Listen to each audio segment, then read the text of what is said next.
নমস্কার বন্ধুরা, institute of forest genetics and tree breeding এর পক্ষ থেকে একটা লেটেস্ট নোটিফিকেশন প্রকাশিত হয়েছে। তুমি যদি এই রাজ্যের বাসিন্দা হয়ে থাকো তাহলে তুমি কিন্তু এখানে অবশ্যই আবেদন করতে পারবে। ঠিক আছে? ইন ডিটেইলসে তোমাদের এই ভিডিওতে সমস্ত কিছু বলবো। তার আগে আমরা প্রথমত জেনে নেব হচ্ছে এলিজিবিলিটি ক্রাইটেরিয়া কি কি রয়েছে। দেখো এখানে তোমাদের মোটামুটি 4টি পোস্টে নিয়োগ হচ্ছে। একটা হচ্ছে এমটিএস, একটা হচ্ছে লোয়ার ডিভিশন ক্লার্ক, একটা হচ্ছে টেকনিশিয়ান আর একটা হচ্ছে টেকনিক্যাল অ্যাসিস্ট্যান্ট। এমটিএস এই পদের জন্য কিরূপ শিক্ষার যোগ্যতা দরকার, এডুকেশন কোয়ালিফিকেশন তোমরা এখানে দেখতে পাচ্ছ। তুমি যদি শুধুমাত্র মাধ্যমিক পাস করে থাকো তাহলে তুমি এখানে আবেদন করতে পারবে। লোয়ার ডিভিশন ক্লার্কের ক্ষেত্রে উচ্চ মাধ্যমিক পাস এবং এখানে কিন্তু তোমার টাইপিং লাগবে 35টি শব্দ ইংরেজিতে এবং অথবা 30টি শব্দ হিন্দিতে কম্পিউটারে। টেকনিশিয়ানের ক্ষেত্রে তুমি যদি উচ্চ মাধ্যমিকে তোমার যদি বিজ্ঞান বিভাগ নিয়ে পড়াশোনা করো এবং 60% 60% নম্বর থাকে তুমি এখানে অবশ্যই আবেদন করতে পারবে।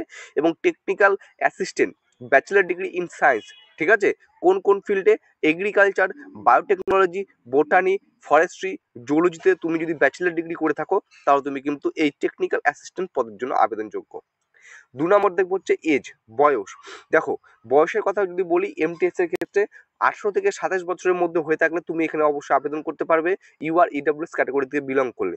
এবং তোমার এজ যেটা গণনা করা হবে 30/11/2024 অর্থাৎ অ্যাপ্লিকেশনের যে লাস্ট ডেট রয়েছে তা অনুসারে। এসসি এসটি প্রার্থী হয়ে থাকলে তুমি এখানে 5 বছরের ছাড় পাবে। এবং লোয়ার ডিভিশন ক্লার্কের ক্ষেত্রে তোমাকে আবার বলছি, ইউআরদের 18 থেকে 27 বছরের মধ্যে হয়ে থাকলে আবেদন করতে পারবে।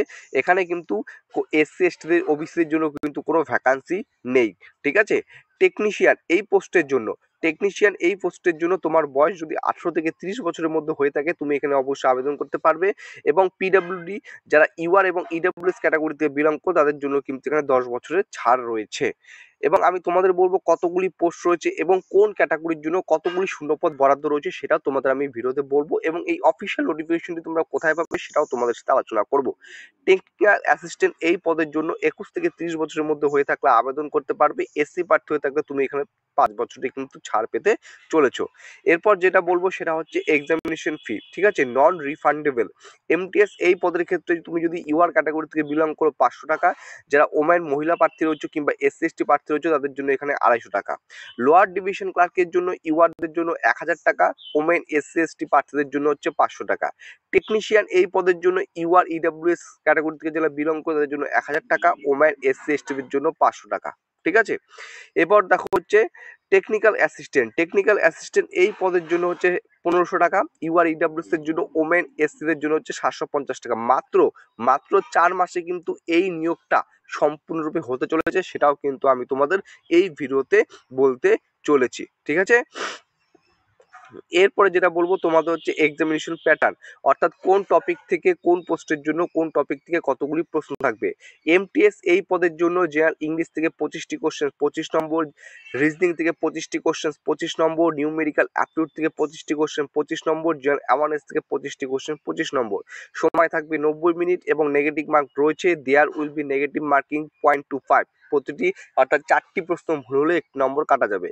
এলডিসি লোয়ার ডিভিশন ক্লার্কের ক্ষেত্রে ইংলিশ থেকে 25টি কোশ্চেন 50 নম্বর, জেনারেল ইন্টেলিজেন্স বা রিজনিং থেকে 25টি কোশ্চেন 50 নম্বর, অর্থাৎ প্রতিটি কোশ্চেন্সের মান 2 করে রয়েছে।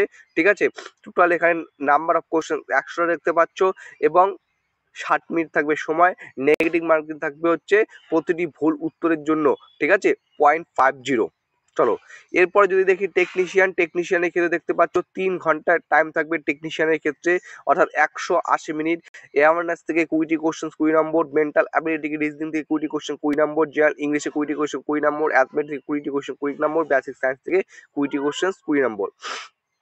এখানে নেগেটিভ মার্কিং রয়েছে হচ্ছে 1/3। ঠিক আছে? এবং কোয়ালিফাইং মার্কস কি রয়েছে, অবশ্যই qualifying cut off marks for the above examination, অর্থাৎ প্রত্যেকটা এক্সামিনেশনের জন্য তুমি যদি ইউআর কিংবা ইডব্লিউএস ক্যাটাগরি থেকে বিলং করে থাকো তোমাকে 50% মার্কস পেতেই হবে। ঠিক আছে? মনে রেখো।